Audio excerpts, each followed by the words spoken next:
Bonjour à tous et à toutes. Bienvenue donc dans ce nouveau rendez-vous du cycle Féminisme et Santé qui ce soir accueille Mounia El-Kotni pour parler notamment de l'aventure de l'ouvrage collectif Notre corps nous-mêmes et de réappropriation par les femmes du savoir médical. Je m'appelle Aurélie Garagnier, je suis directrice d'Équipe Hop et j'animerai cette rencontre depuis notre bureau de Paris en duo avec ma collègue Maïmouna Ndoye, référente genre et approche féministe qui, elle, est basée à Dakar. Peut-être un petit rappel pour les personnes qui ne sauraient pas ce qu'est ce fameux cycle féminisme et santé. Mais je ne suis pas sûre qu'il y en ait encore, mais j'y vais quand même.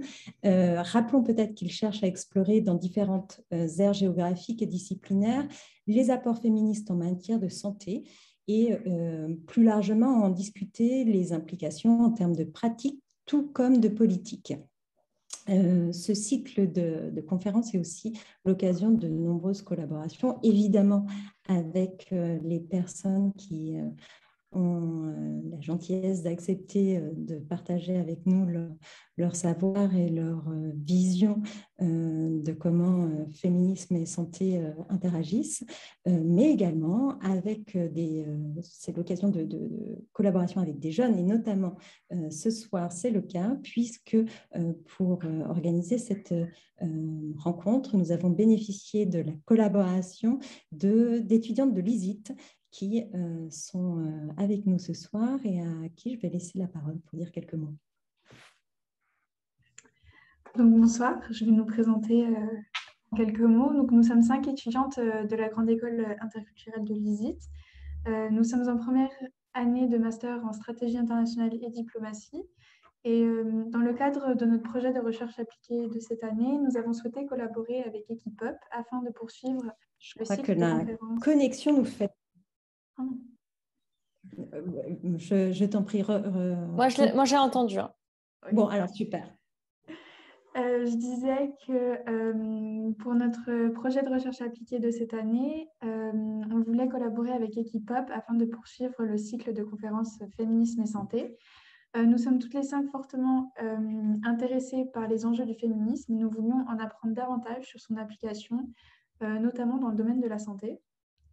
Nous vous souhaitons donc la bienvenue à cette conférence et nous vous invitons à suivre en parallèle avec notre live tweet sur Twitter et sur Instagram où nous avons préparé un petit challenge en direct.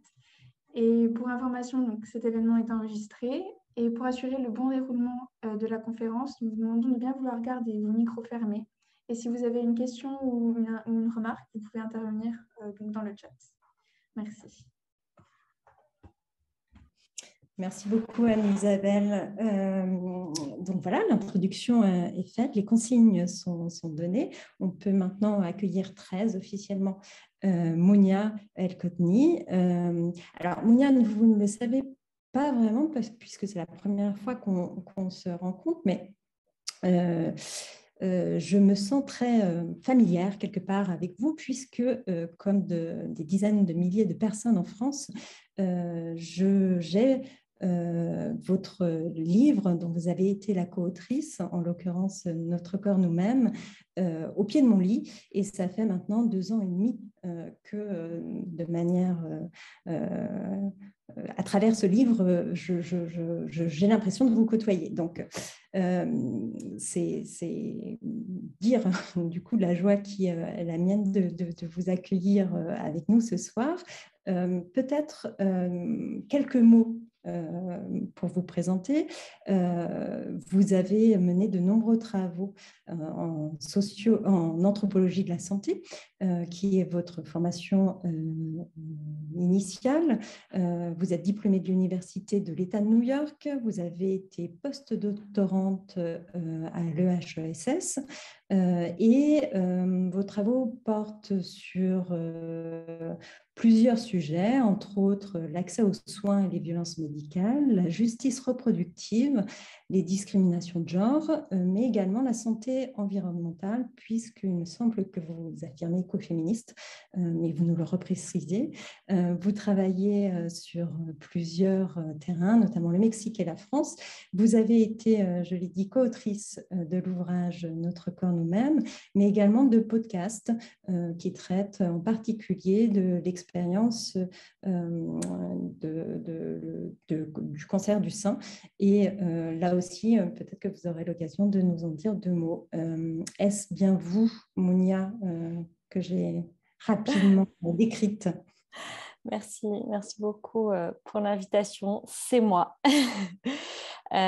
Effectivement, j'ai fait des études d'anthropologie. Je travaille depuis une dizaine d'années au Mexique. Je suis entrée par la question des droits des femmes d'abord. Je me suis intéressée aux coopératives de Tisserand et je me suis rendu compte donc dans le sud du Mexique et je me suis rendu compte en travaillant aux côtés des femmes qu'en fait c'était pas juste un lieu où elles venaient vendre des textiles, mais qu'elles apprenaient l'espagnol puisque si elles parlaient d'autres langues, à lire, à écrire, à compter. C'était un lieu de rencontre et de partage. Et donc, ça, c'était pour mes études de master. Et au cours de la thèse, j'ai voulu continuer à travailler dans le Chiapas sur cette question des droits. Et une association cherchait, ça tombait bien, cherchait une personne, une chercheuse, une étudiante pour les accompagner sur la documentation des droits des sages-femmes traditionnelles et tout le processus de médicalisation de la santé qui avait lieu. Et donc, par l'intermédiaire d'une amie, j'ai rencontré cette association et j'ai élaboré un projet de recherche-action participative avec elle au cours de la thèse. Et c'est comme ça que j'en suis venue à m'intéresser plus aux questions de santé. Et souvent, quand j'intervenais en France, après avoir fait, donc, vous l'avez dit, mes études aux États-Unis avec ce qu'on appelle le terrain, une enquête au Mexique, je suis revenue en France et j'avais l'impression que quand je parlais de ce que vivaient les femmes dans les hôpitaux mexicains, les actes réalisés sans consentement, les césariennes, etc., qu'on me disait oui, mais c'est le Mexique. Et alors que pour moi, c'était l'anthropologie, c'est l'étude de la vie de personnes. On travaille avec un petit nombre de personnes sur du long terme, mais on éclaire des mécanismes plus globaux de domination, des violences systémiques. Et donc, pour moi, quand je parlais en dehors du monde de la recherche, c'était un présupposé évident et je me suis rendu compte que le public, en fait, se disait, bon, bah, le Mexique, c'est le Mexique. Et c'était au moment en 2015 où les questions des maltraitances gynécologiques, des violences obstétricales ont commencé à émerger en France. Et donc, je me suis engagée sur cette thématique. J'ai réorienté aussi mon discours en mettant plus en avant le fait que je parlais du Mexique, mais qu'il y a quelque chose, et on en parlera, de systémique dans la façon dont s'est construite la médecine par rapport au corps des femmes et que donc ce n'était pas étonnant qu'on entende exactement les mêmes phrases au Mexique, en France, au Maroc, en Inde, d'insultes des femmes qui accouchent en insultant leur sexualité, en leur disant de ne pas crier, etc. C'est parce qu'il y a des mécanismes sous-jacents. Et dans voilà, quand j'ai été identifiée aussi comme travaillant sur ce sujet, j'ai été contactée. On m'a parlé d'un ouvrage des années 70. Donc ça, j'ai amené avec moi, c'est l'édition de 1977. Je présente un peu le livre. Mais très bien, ouais. continuez sur cette histoire. Donc c'est un livre qui a été publié dans les années 70 aux États-Unis par le collectif de Boston pour la santé des femmes. Et donc le titre en anglais, c'est Our Bodies, Ourselves. Et il y a eu, en fait, c'est parti au départ de femmes qui se sont réunies entre elles pour parler de sujets tabous, donc le corps, les menstruations, l'accouchement, les suites de couches, les violences sexistes et sexuelles. Et elles se sont dit, mais en fait, tout ça, nous, on ne le savait pas. Et donc, c'est vraiment un livre qui, d'abord, c'est une expérience. D'abord, c'est des groupes de parole. Et ensuite, elles ont fait une brochure qui a rencontré beaucoup de succès, puis un livre qui s'est diffusé dans le monde. Et il y a des collectifs partout dans le monde qui ont repris cette méthode. Et c'est ce qui s'est passé en France.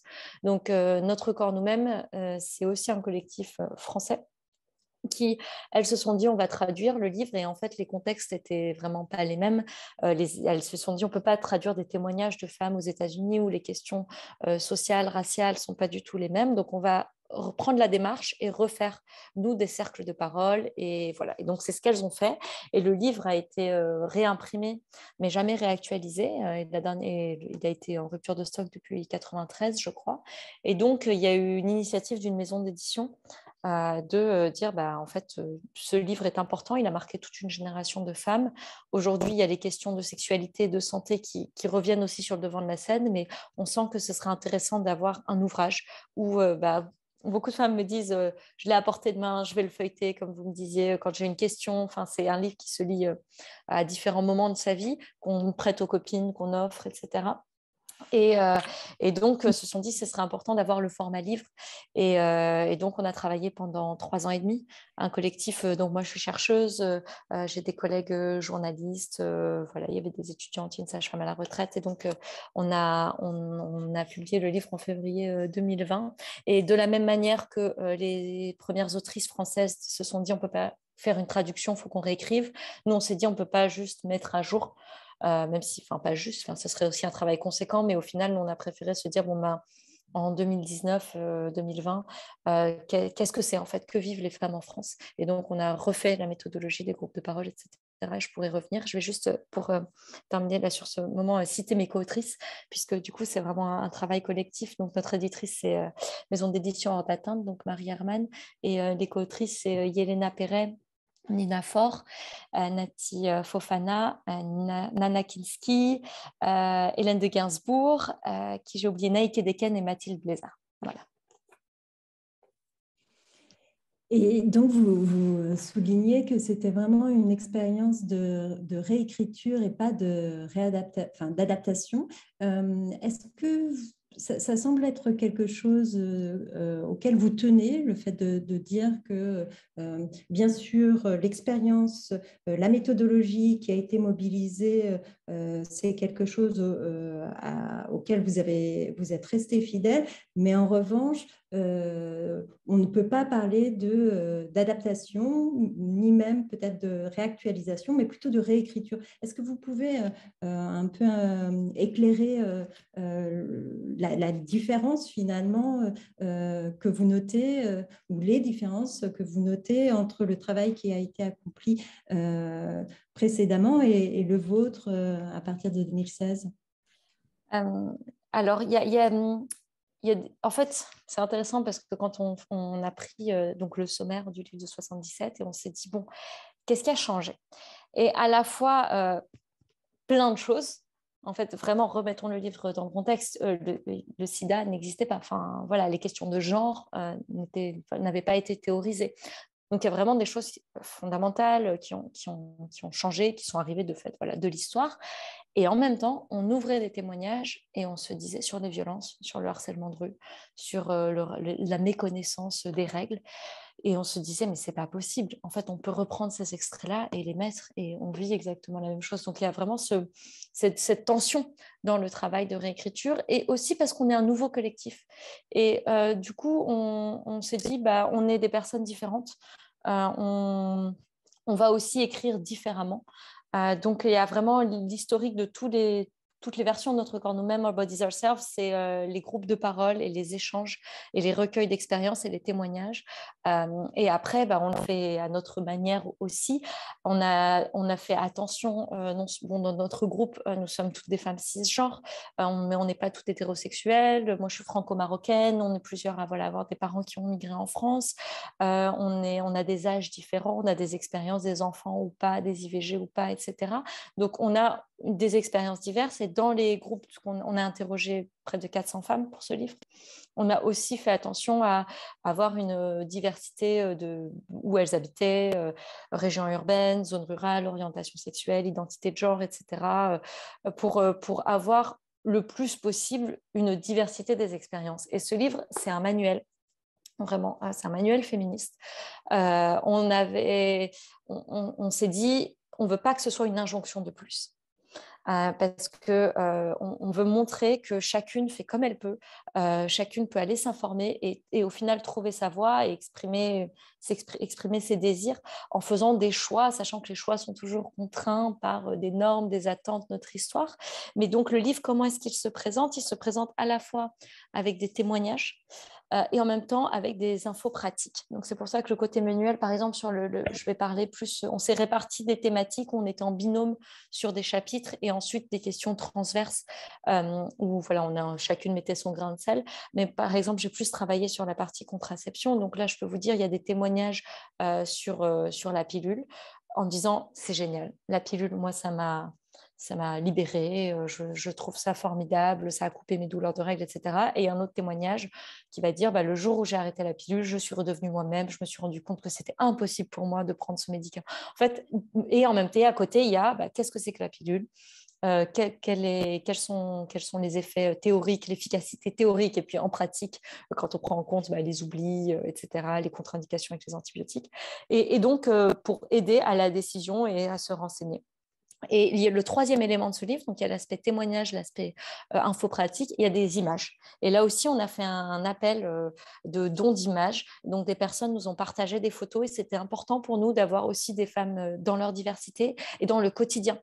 On avait dit pas des photos posées et c'est difficile à avoir, mais on voulait que ce soit des moments de vie. Et donc, récemment, j'ai pu m'identifier à la photo d'une femme derrière l'ordinateur avec un nouveau-né là et qui essaye de faire quelque chose. Voilà, c'est des morceaux de vie qu'on a essayé de mettre dans ce livre. Et si vous le permettez, je voudrais vous lire des extraits. C'est bon, ça va? Oui. Merci beaucoup. Je voulais peut-être juste poser une petite question. Et donc, en nous lisant les extraits, peut-être qu'on aura aussi des réponses par rapport à ça.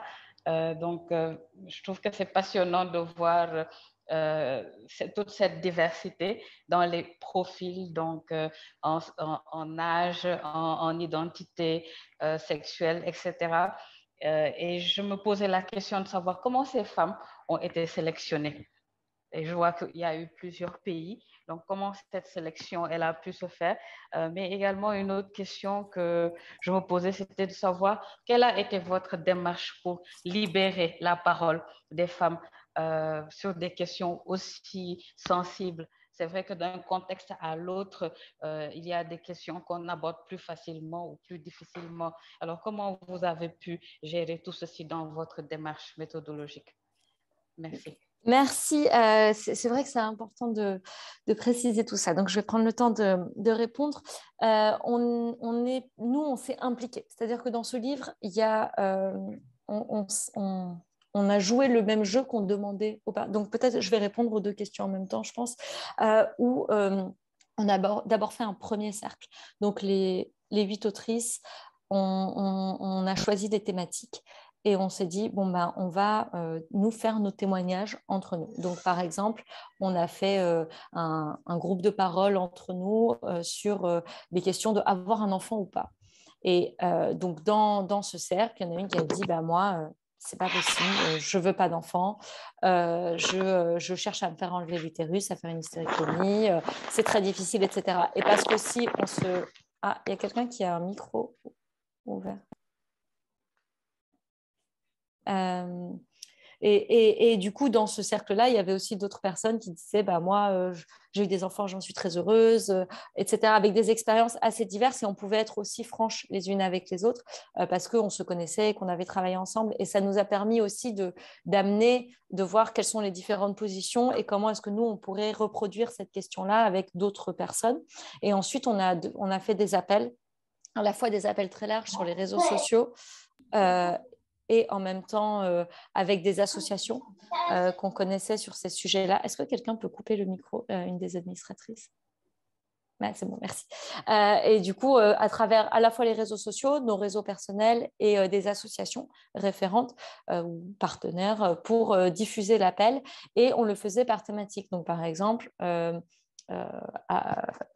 pas avoir d'enfant. J'ai fait un groupe de parole, ne pas avoir. Donc là, cette fois-ci, on n'a pas fait avoir un enfant ou pas parce que les positions peuvent être difficiles à entendre. Mais on a fait un groupe ne pas avoir d'enfant et un groupe. J'ai fait un groupe technologie de la reproduction, donc PMA, don d'ovocytes, etc. Donc on a fait différentes comme ça thématiques et nous-mêmes, quand moi j'animais les groupes, je participais aussi également. Je témoignais au même titre que les personnes qui étaient là. Donc ça permet aussi quand on se met nous au premier plan de faciliter, de créer la confiance.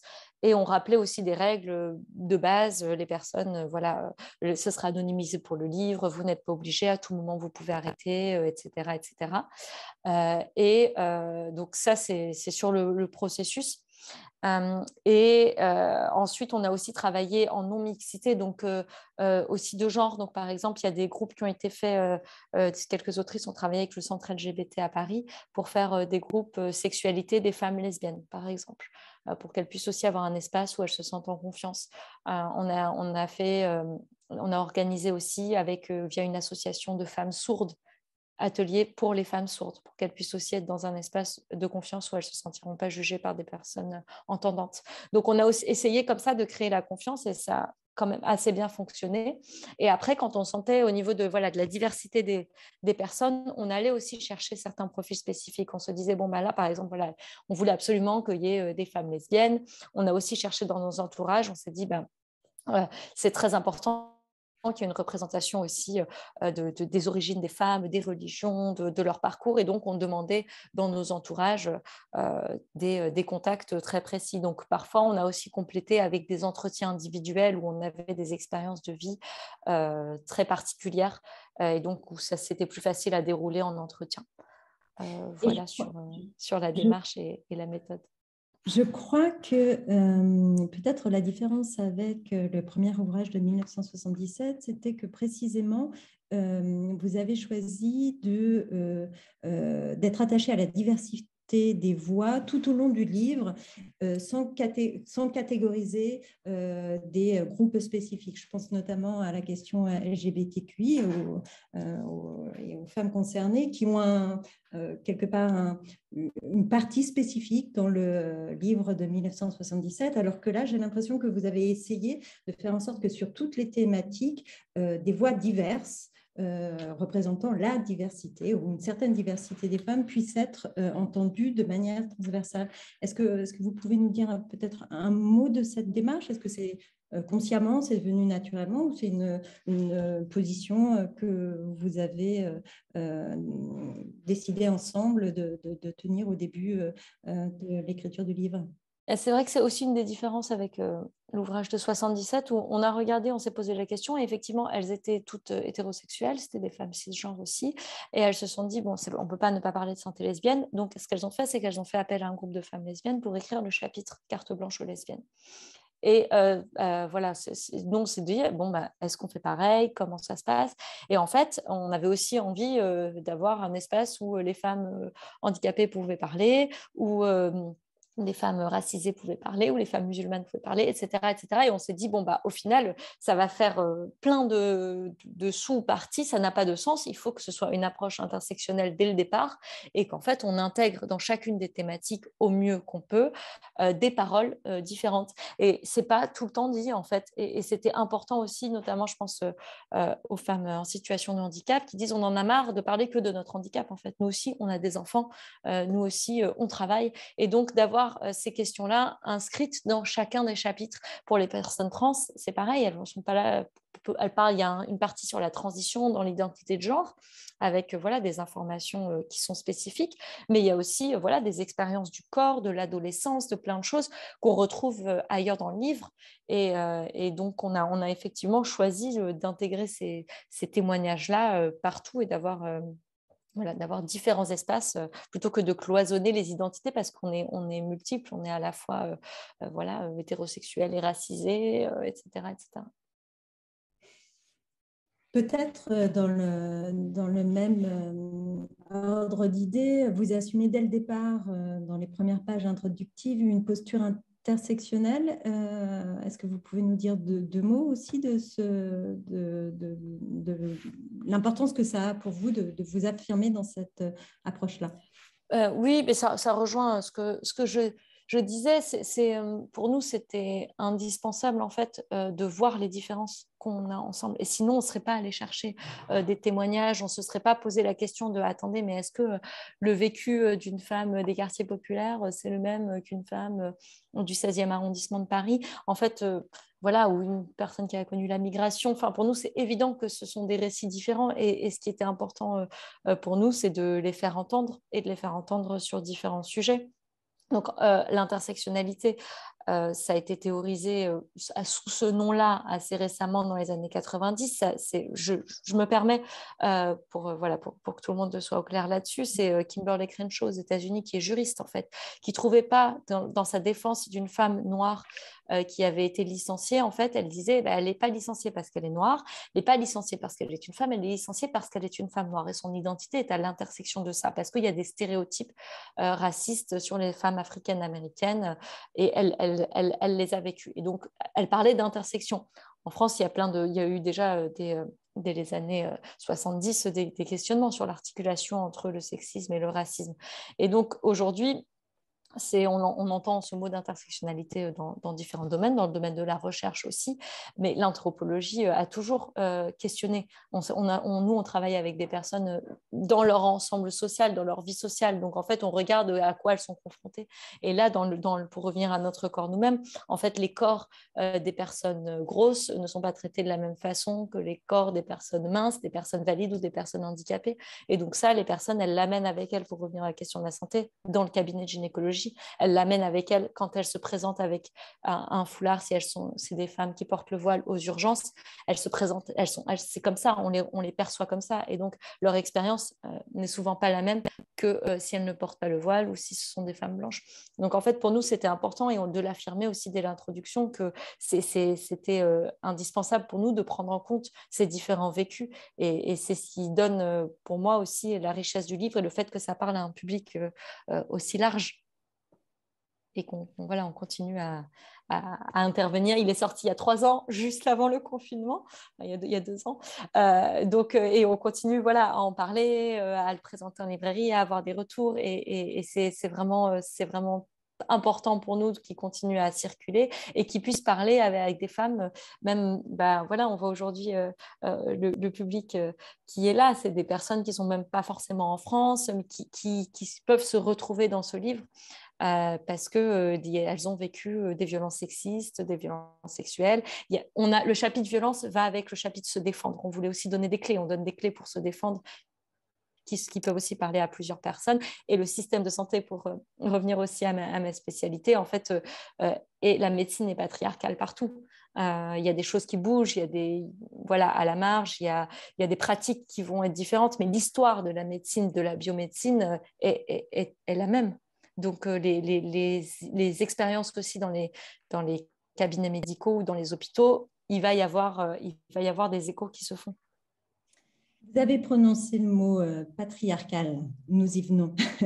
Et je crois qu'un article des Inrocks, justement consacré à l'ouvrage, titrait, pour le désigner, comme un manuel de libération au milieu patriarcal. Moi, j'aimerais revenir un peu sur cette expression, pas de patriarcal, mais manuel de libération patriarcale, et de voir comment dans cet ouvrage coexiste finalement le travail ou la volonté d'émancipation individuelle, et puis tout ce travail qu'on sent bien de nécessité d'organisation collective. Est-ce que vous pourrez revenir un peu sur cette tension, cette complémentarité ? Du coup, je vais lire les témoignages. C'est très bien. ça amène. Donc, c'est des témoignages issus du chapitre 4, santé et médecine. Donc, il y a le premier chapitre sur le genre, assez rapidement, le deuxième sur les sexualités, le troisième sur travail productif et reproductif. Et c'est important pour nous de montrer que c'est un travail aussi, qu'il soit salarié ou à l'extérieur ou à l'intérieur. Le quatrième, dont je vais lire un extrait, santé et médecine. Et le cinquième, violence et autodéfense. Donc, témoignage de Halima, 35 ans. Je suis arrivée chez le médecin le ventre plein de questions. J'ai eu peur, j'ai eu honte. Je suis repartie avec mon ventre plein de questions.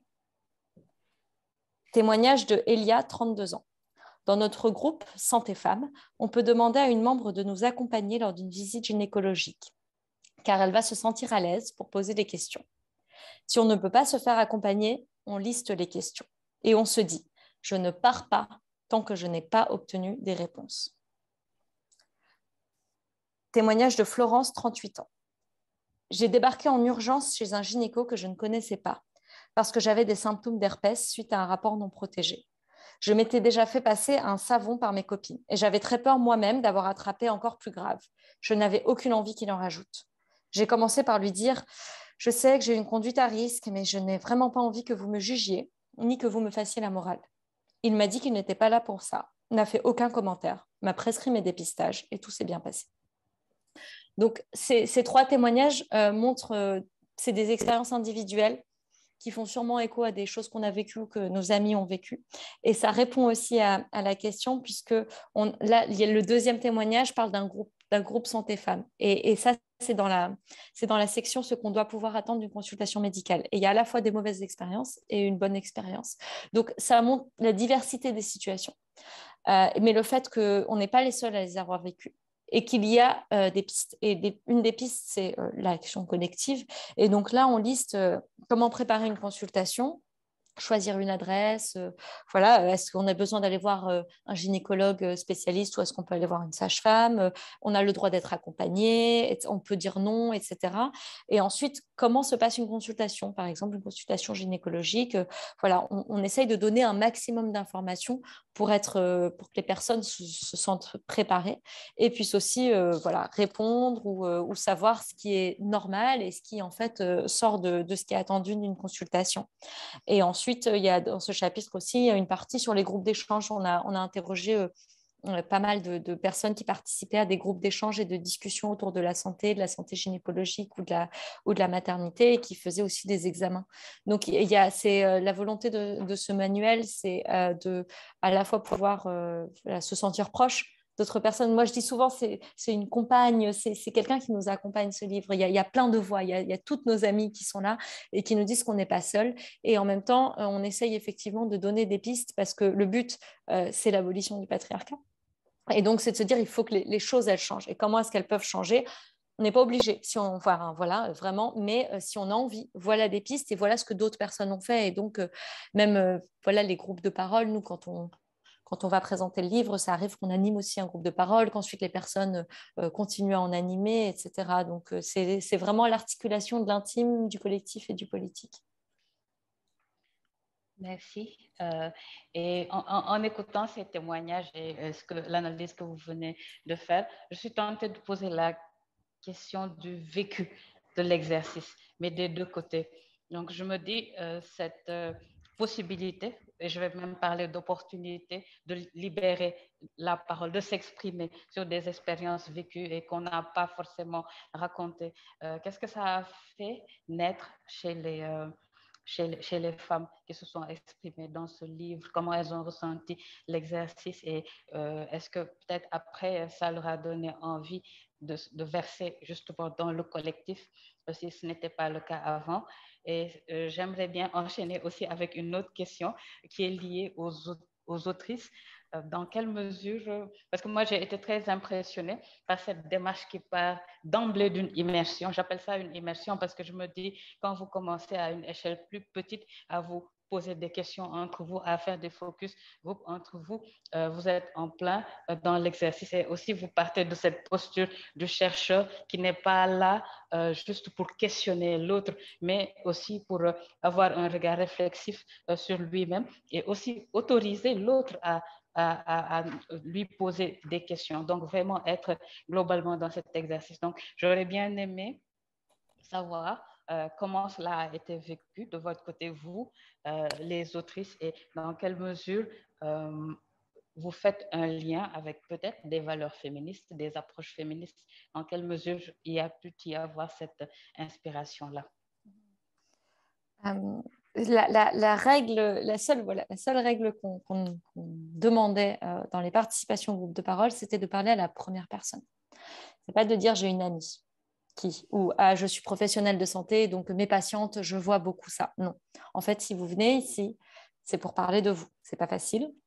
Donc voilà, c'était vraiment ouvert et aucune obligation, mais c'est une règle qui n'est pas évidente en fait.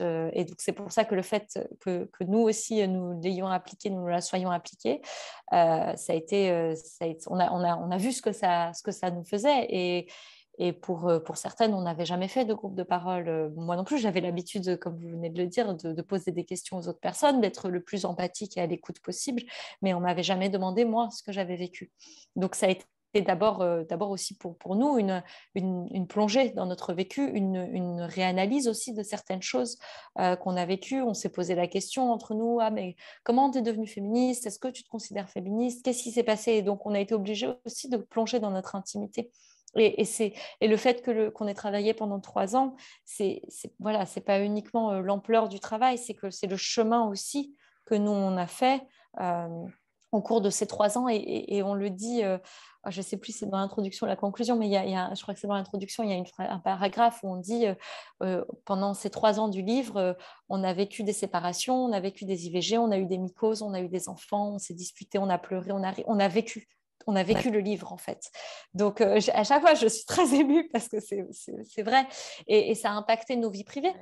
Quand on a eu tout un chapitre sur la sexualité où on a beaucoup parlé de sexualité, de patriarcat et de sexualité, de qu'est-ce que en fait on n'en avait jamais parlé à personne, et au final dans notre intimité avec nos partenaires, forcément ces questions on ne pouvait pas juste les laisser dans le travail notre corps nous-mêmes. Ça nous impacte aussi directement sur les choix sur les choix de vie aussi, sur les inégalités au sein des couples. Enfin, tout ça, ça nous concerne en premier lieu.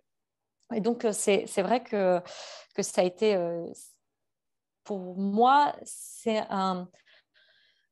à la fois un des défis du livre, et en même temps, ce qui le rend si fort et ce qui fait gage un peu d'implication. On a été impliqués parce qu'on a vécu ce livre, on croit à ce projet, et il y a des recettes qu'on a testées dans le chapitre, et on donne quelques petits trucs et astuces sur les soulager les douleurs de règles, etc. Donc il y a vraiment de nous dedans. Et pour les femmes qui ont participé, à chaque fois les groupes de parole, c'est vraiment très, très émouvant, quels que soient les sujets. Parfois, c'est des personnes qui n'avaient jamais parlé de ça, que ce soit une tentative de PMA, de FIV qui n'a pas marché, ou d'autres choses, sur tout le spectre, juste avoir un espace où on leur dit votre expérience m'intéresse, c'est pas anodin. C'était important pour elles et pour nous. Et là, vraiment, les personnes ont souvent l'impression qu'il faut avoir un doctorat. Non, il ne faut pas avoir de doctorat pour faire un groupe de parole. Il ne faut pas avoir écrit un livre pour faire un groupe de parole. Vous pouvez prendre vos amis, vous prenez vos copines, vous vous mettez, et ça se trouve, en fait, vous le faites déjà. Vous prenez un thé et vous discutez, et vous choisissez une thématique, et voilà, et vous faites votre groupe de parole. Et après, vraiment, après ça vient en cascade. Et on a régulièrement des retours très, très forts. Et vraiment, on a une personne qui nous a écrit pour nous dire que après notre livre, et vraiment, je la remercie beaucoup de nous avoir partagé ça. Elle a lu tout le chapitre sur les violences et le cycle de la violence dans le couple, et elle a mis fin à 10 ans de relation. Et donc, en fait, de la conclusion du livre, on dit est-ce qu'on détruit le patriarcat avec un livre au final? Et peut-être qu'il y a des changements individuels. Donc, vous me parliez du collectif, mais il y a aussi, à notre échelle, on peut peut-être se sortir d'une situation si on nous laisse l'opportunité d'avoir un regard dessus, de se donner la confiance de le faire. Et on peut aussi créer du collectif et parler avec d'autres femmes, et du coup créer des groupes de soutien. J'ai eu aussi pas mal de retours sur des femmes qui n'ont pas eu d'enfants et dont les amis ont des enfants, et qui du coup se disent mais ok, il ne faut pas acheter des fleurs ou un body pour le bébé. Ok, je vais venir, je vais faire à manger. Je vais venir, je vais faire le ménage. Et c'est des petites choses, mais pour la femme qui vient d'accoucher, ça change tout en fait, d'avoir ce soutien. C'est un peu difficile pour moi parce que je dis que mon livre est génial, mais on ne vous en veut pas, et on cautionne pour celles qui l'ont lu que c'est un ouvrage d'utilité publique, féministe d'utilité publique.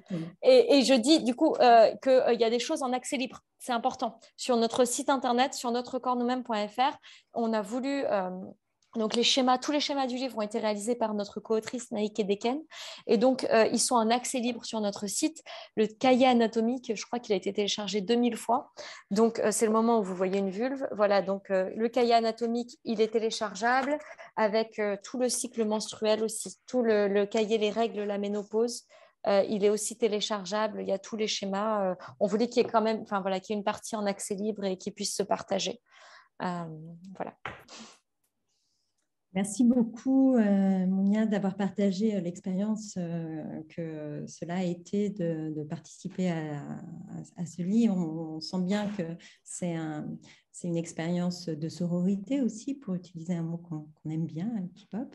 Moi, j'aimerais revenir sur comment ce travail est venu peut-être en résonance ou questionner votre posture, ce n'est pas votre seule casquette, mais d'anthropologue féministe de la santé. Qu'est-ce qui a peut-être résonné, en quoi le fait d'être rompu aux approches justement d'anthropologie féministe de la santé vous a permis peut-être de comprendre les dynamiques peut-être différemment dans lesquelles vous étiez engagé avec notamment ces groupes de parole et ce travail de co-rédaction aussi, qui est quand même une particularité. Et en quoi peut-être cette expérience vous a peut-être enrichi dans votre posture d'anthropologue féministe de la santé. Au début, je me suis dit que je n'allais pas accepter l'invitation d'écrire le livre parce que je ne me sentais pas légitime. Donc, ça, c'est quelque chose qui nous poursuit longtemps, le syndrome de l'imposteur. Et après, je me suis dit, bon, j'ai passé ça, je les ai rencontrés, je me suis dit, bon, ça va. Et après, je me suis dit, mais c'est impossible d'écrire ce livre, il n'y a pas d'échantillonnage, il n'y a pas de méthodologie, comment est-ce qu'on fait, etc. Enfin, et c'est faux, il y a une méthodologie, mais c'est juste que j'étais vraiment obsédée par ma formation d'anthropologie et en fait, comment va se faire l'échantillon, comment on va recruter les personnes. Et en fait, j'ai beaucoup appris.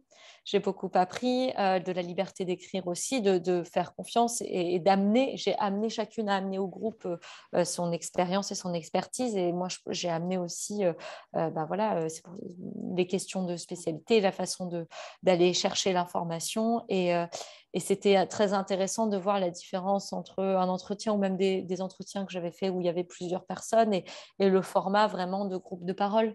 Où il n'y a pas cette relation de pouvoir ou officielle entre l'anthropologue et la personne qu'on interroge et où vraiment j'étais au même niveau que les personnes et ça m'a fait du bien aussi de pouvoir parler en mon nom. C'était une démarche intéressante et ça m'a aussi ça a renforcé ma pratique d'anthropologue de la santé et d'anthropologue féministe où je me suis rendu compte que vraiment l'anthropologie de la reproduction, ça date des années 70, donc c'est très très récent, l'anthropologie féministe aussi. Et donc il y a vraiment tout un champ et on est dans l'anthropologie de la santé, on est vraiment très très peu en anthropologie de la reproduction, on se connaît toutes. Donc en fait, au final, en France et aux États-Unis, du coup, on sait pas toutes dans le monde, mais en tout cas, quand même régulièrement, on voit les mêmes noms qui apparaissent. Donc, il y a plein de champs à investir. Et je me suis rendu compte que c'était important aussi que la recherche se penche sur ces sujets-là. Et par exemple, sur la question de l'endométriose, de voir que c'est les militantes, que c'est les associations, que c'est les groupes de parole de femmes qui ont permis de faire émerger ça comme une question publique. Et que faisait la recherche ? Donc, il y a vraiment de la place sur tous ces sujets-là de santé des femmes qui sont considérés même dans la médecine, sauf quand on va dans les questions d'infertilité, etc. Mais sinon, la santé des femmes basique, ça n'intéresse pas. Et donc, c'est aussi nous, en tant que chercheuses, d'aller et de proposer ces sujets-là et d'ouvrir les champs. Parce que ça nourrit, en fait, c'est vraiment ça, ma pratique d'anthropologie de l'action aussi, c'est de dire, ce que je fais en recherche, les résultats que j'ai dans mes études, dans mes articles, permettent d'alimenter de fournir des informations aux associations, aux femmes et aux professionnels de santé aussi. Et en retour, ce que je collecte aussi permet d'améliorer la recherche. Donc, il y a vraiment un cercle comme ça où travailler ensemble. Et là, ce livre, ça m'a du coup encouragée à continuer à explorer de nouveaux champs, même sans avoir un financement de recherche, un poste universitaire. Mais j'ai cette rigueur et j'ai cette formation. Et vous avez évoqué mon travail sur le cancer du sein. Et c'est venu de là aussi. Mon amie Maëlle Sigono avait un cancer du sein. Elle est venue me voir parce qu'elle savait que j'étais féministe et que je travaillais sur ces questions-là. Et elle voulait aborder l'angle du cancer du sein, la question du cancer du sein, sous un angle féministe, c'est-à-dire en disant... en fait, est-ce qu'on me traite comme ça parce que je suis une femme? Pourquoi est-ce que, qu'est-ce qu'on me propose comme traitement du cancer du sein pour pallier à la perte de cheveux, à l'opération, etc. Où est le sexisme là-dedans? Et donc, moi, je me suis autorisée à aussi le faire parce que j'avais l'expérience de notre corps nous-mêmes. Et je me suis dit, bon, ce n'est pas un projet de recherche, mais je sais des choses, je sais faire de la recherche. Elle a son expérience intime et on va travailler ensemble. Et donc, on a fait le podcast et elle est décédée en 2019 et j'ai continué le projet qui était un livre au départ avant d'être un podcast. Et du coup, le livre est sorti en septembre. Et voilà, ça m'a ouvert aussi d'autres champs. Et ça renforce à la fois ces expériences-là militantes, grand public, renforce mon expertise de recherche et vice-versa. Très bien, ça fait du bien d'entendre ce discours dans ce contexte, en tout cas dans le contexte français, où on a l'impression qu'entre les disciplines, des murs veulent être montés, et entre la posture située et la posture neutre, on s'en mêle encore dans des débats qui n'ont pas beaucoup d'intérêt. Donc, c'est très intéressant d'entendre votre voix là-dessus. Je me permettrai de rebondir sur ce que vous venez de dire, qui fait écho à pas mal d'intervenantes précédentes dans le cadre de ce cycle Féminisme et Santé, qui toutes, à un moment donné, sont arrivées au point d'interroger peut-être la question centrale: à qui appartient le corps des femmes? J'aimerais savoir votre pratique d'anthropologue féministe de la santé. Comment aborde-t-elle cette question et quelle piste finalement a ouvert vos différents travaux autour de cette interrogation qui me semble être cruciale? C'est une très grande question, mais effectivement, c'est la question à laquelle on revient, qui est liée à la question de la possibilité de faire des choix, en fait, en prenant dans des considérations philosophiques, mais est-ce qu'on a vraiment toutes les informations pour faire le choix? Et après, il y a d'autres paramètres qui vont entrer en compte. Et donc, dans cette question de est-ce que mon corps m'appartient,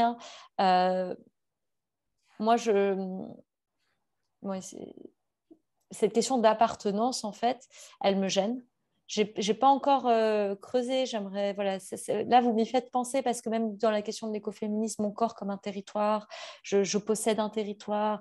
Moi, je suis pas tout à fait à l'aise. Il y a quelque chose de la propriété, en fait.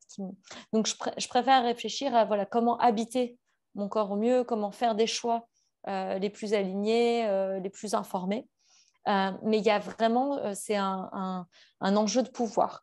Le corps des femmes, c'est le corps des minorités de genre, des minorités ethniques. Il y a toujours des questions de pouvoir, et en particulier dans le champ de la santé. Et donc là, on revient à la question des savoirs que j'évoquais en lien avec l'histoire de notre corps nous-mêmes. Quand on se rend compte qu'on ne sait pas comment fonctionne notre corps, du coup, on se remet à des personnes qui ont fait des études, qui n'habitent pas notre corps, mais qui ont d'autres formes de savoir dessus. Et donc, on est coupé de ces connaissances et donc du pouvoir. Avoir une connaissance, c'est aussi avoir une forme de pouvoir décider. Et donc, cette question de la transmission des savoirs, elle est très, très importante pour réfléchir au corps, à l'appartenance et aux décisions. Et ce travail de réappropriation des savoirs, au final, c'est se réapproprier aussi nos corps, en parlant de choses, en mettant de mots, en s'informant, en se formant. Et c'est important d'avoir accès à des savoirs biomédicaux. C'est important d'avoir accès à des savoirs empiriques. C'est important d'avoir accès à des savoirs traditionnels.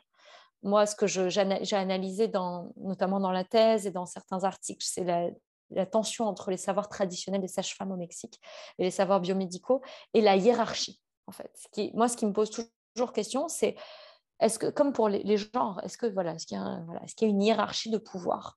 Oui, en fait, c'est ça qui nous intéresse en tant qu'anthropologue. On regarde où sont les relations de pouvoir. Et donc, le fait qu'il y ait plein de savoirs, c'est super, en fait. Plus on a de savoir, plus on pourra répondre à des questions. Là où ça interroge, c'est pourquoi est-ce que une femme qui a une expérience de sa grossesse, qui a une expérience de 3, 4, 5 grossesses, on ne va pas l'écouter et on va plutôt lui imposer des choses parce qu'il y a une autre forme de savoir qui prédomine. Donc, je ne réponds pas exactement à qui appartient le corps des femmes, mais voilà, je lis aux questions de... Je pense que vous y répondez très bien, en fait. Le détour par savoir et pouvoir me semble être une bonne piste pour aborder cette question-là. Et elle fait écho à plusieurs discussions qu'on a eues, aussi bien qui remettaient en perspective historique la construction des savoirs médicaux et la place que les femmes peuvent jouer dans le dispositif de santé. Donc, je pense que c'est tout à fait intéressant. Merci beaucoup. Ah, j'ai l'impression que ma connexion était instable. C'est bon, ça a été. Ça a été.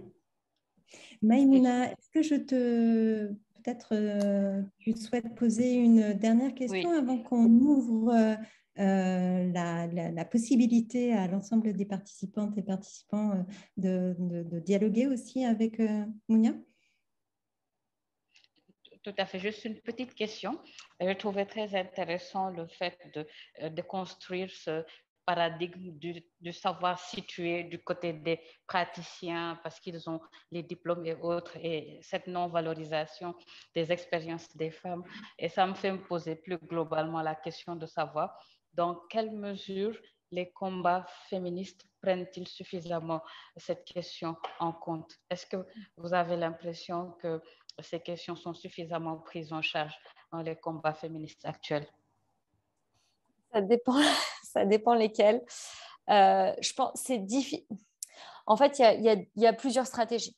En fait, il y a se dire je lutte à l'extérieur d'un système médical, pour qu'il change en fait, et je ne veux pas entrer dedans à l'extérieur d'un cercle de pouvoir parce que le système doit changer. Et il y a la stratégie de dire bon, en fait, je le fais changer de l'intérieur. Et je pense qu'on a besoin des deux, et c'est le cas dans plein de luttes. À se dire quand on est à l'intérieur, on peut faire voter des lois, on peut agir, faire du lobbying, etc. Mais on a moins de marge de manœuvre quand on a moi par exemple, il y a certains discours, si j'avais une affiliation, on peut pas avoir en fait les mêmes discours quand on travaille pour certaines entreprises, etc. Et il y a à l'extérieur, et on peut faire des revendications plus fortes. Et je pense que ces deux aspects s'alimentent. Je trouve qu'ils ne dialoguent pas assez en France.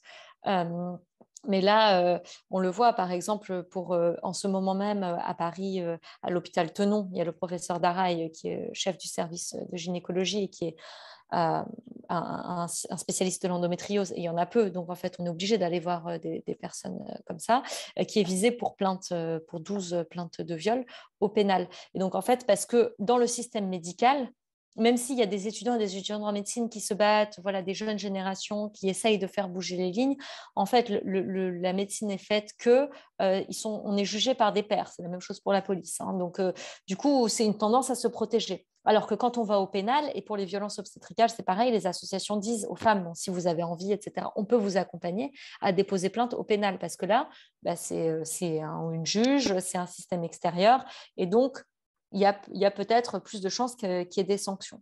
Donc voilà, je prends cet exemple de la médecine pour montrer qu'il y a besoin, il y a des patientes qui sont organisées, il faut qu'on travaille ensemble, les patients, dans le cas de la santé, mais voilà, pour donner un exemple concret, les patientes, les médecins et futurs médecins féministes, et le reste de la société avec les médias, la prise de parole, des prises de conscience au niveau individuel.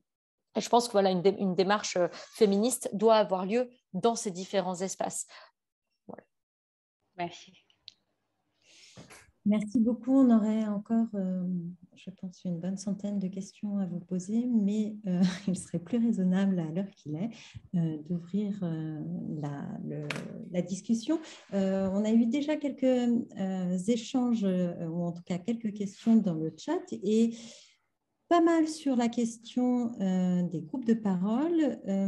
Est-ce qu'on peut inviter les personnes qui le souhaitent à lire leurs questions ou en tout cas à les dire oralement? Ça sera peut-être plus convivial. Je vois notamment Lucie Jäger qui pose une question sur les groupes de parole. Est-ce que, Lucie, vous souhaitez prendre la parole?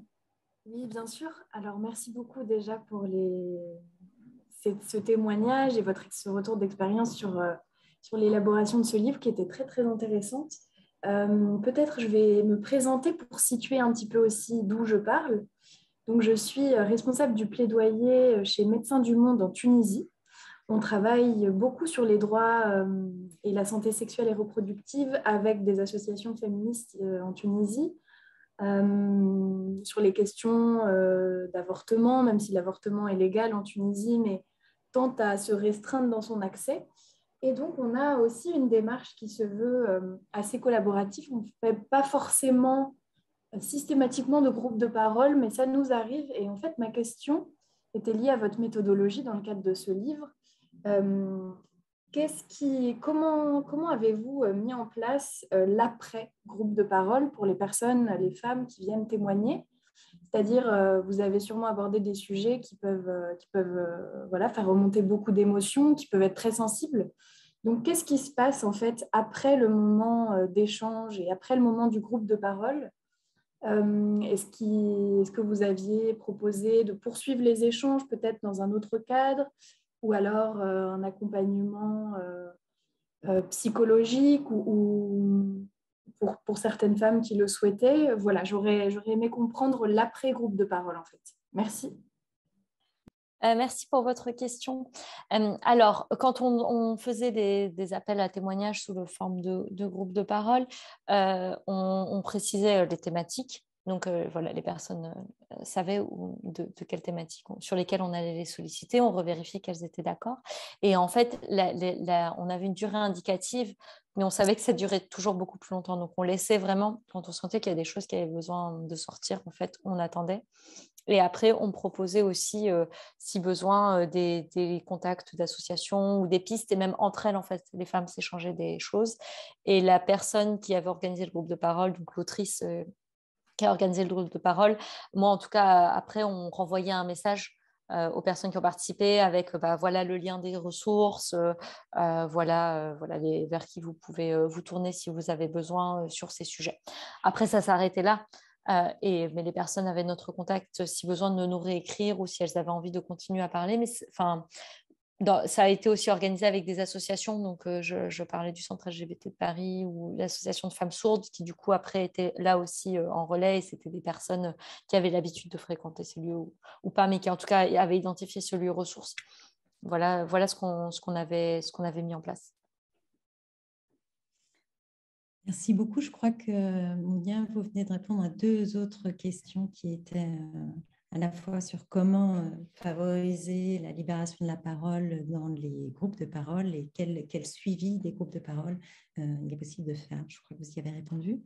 Je sais que parmi les différentes participantes et participants à cet échange, il y a des amis et collègues sénégalaises, pour ne pas les pointer du doigt, qui sont dans cette dynamique de réflexion autour de la réadaptation aussi ou de la réécriture d'une version de notre corps nous-mêmes. Est-ce qu'elles auront des questions peut-être spécifiques à poser à Mounia? Ok, je prends le clin d'œil comme un clin d'œil fait à moi. Notamment. Merci pour Babou. Voilà. Merci Aurélie. Donc effectivement, c'est vraiment un plaisir aujourd'hui d'avoir écouté Mounia parler de la grande aventure, je pense, qui s'est tramée autour de l'écriture de ce livre, parce que je pense que rien que pour la manière dont ces ouvrages-là ont été construits à travers les différents comités dans les différents pays, je pense que rien que cela, ça pourrait être sujet à ouvrage. Parce qu'il y a peut-être une semaine, j'ai eu la chance de rencontrer Fatou Sow et Kodo Bob, qui étaient les leaders de la version sénégalaise ouest-africaine carrément. et qui nous parlaient exactement des défis qu'elles ont eu à relever pour arriver à leur premier ouvrage. Et donc, effectivement, comme le mentionnait tantôt Aurélie, nous sommes aujourd'hui en train de réfléchir sur la réédition de cet ouvrage-là, mais vraiment, je pense que ça va être dans cette même perspective que vous aviez eu, c'est-à-dire repenser l'ouvrage dans un contexte contemporain avec des sujets pas innovateurs, mais peut-être des sujets sur lesquels on avait moins tendance à discuter avant qu'aujourd'hui, même si on reste toujours dans des sujets plus ou moins sensibles. Et donc, du coup, peut-être juste avant de revenir aux questions, en fait, je n'ai pas 2-3 questions, j'en ai 1000. J'en ai 1000, donc j'espère qu'on aura l'occasion de rééchanger ultérieurement, parce que là, vraiment, j'ai au moins 1000 questions. Il y a certains défis. Ce qui m'a un peu marqué, c'est que quand vous parliez, vous, de votre histoire et des défis auxquels vous avez dû vous confronter, c'était plus, par exemple, si nous prenons le cas de LGBT, c'était dans l'ouvrage, comment faire pour justement faire comprendre dès le départ que vous ne vous portiez pas comme des porte-voix de cette communauté-là, même si le sujet a été abordé. Alors que nous, la question qu'on se pose en termes de défis, c'est seulement, dans un premier temps, de voir est-ce qu'on va en parler, et si on en parle, quelle posture est-ce qu'on va prendre. Sur d'autres thématiques telles que les avortements, par exemple, avec le protocole de Maputo qui a été ratifié par le Sénégal, mais qui n'est toujours pas entré en vigueur. Il y a cette approche-là également de nous dire, oui, l'avortement est en principe permis par le protocole de Maputo, mais au niveau national, la juridiction ne suit pas. Donc finalement, comment est-ce qu'au niveau de cette réédition-là, comment est-ce que ces sujets-là vont être abordés? Donc en termes de défis, je vois que les deux comités vont avoir les mêmes défis, mais sous des angles carrément différents. Et ça, c'est hyper riche quand je vous ai écouté parler, vous, de votre histoire. Un autre point positif, comme Aurélie, je pense, et les autres qui ont eu à lire le livre, j'ai vraiment adoré. Le nous entraîne, en fait, le nous entraîne dans l'ouvrage. Et donc, c'est un livre qui est très facile à lire et qui est accessible, je pense, à tout le monde. Il y a l'autre chose également que j'ai aimé, que la médecin que je suis a aimé, c'est par rapport au cahier anatomique. Donc finalement, c'est des illustrations qui sont très vite compréhensibles. On voit exactement de quoi est-ce qu'il s'agit par rapport aux ouvrages d'anatomie classique de médecine. Et ça également, c'était un plus. Finalement, est-ce que je vais poser mes questions maintenant? Moi, je voudrais réagir. Merci beaucoup. Je peux? Ouais, c'est ouvert. Oui. Merci beaucoup. Et puis, bien sûr, on peut avoir d'autres échanges, notamment nous, quand on a commencé, on a sollicité les autrices françaises, on en a rencontré 2 voilà, qui nous ont transmis aussi leur histoire, et on a sollicité un rendez-vous avec les autrices américaines. Enfin, c'est aussi l'histoire du livre, c'est des femmes qui parlent entre elles sur différents continents. Donc, avec plaisir pour en discuter de façon plus détaillée. Nous, ce qui nous guidait quand on se posait des questions, on se disait, parce qu'au bout d'un moment, on s'est dit, mais dans ce livre, il y aura tout, il y aura la vie. En fait, on se ramenait à la question du corps.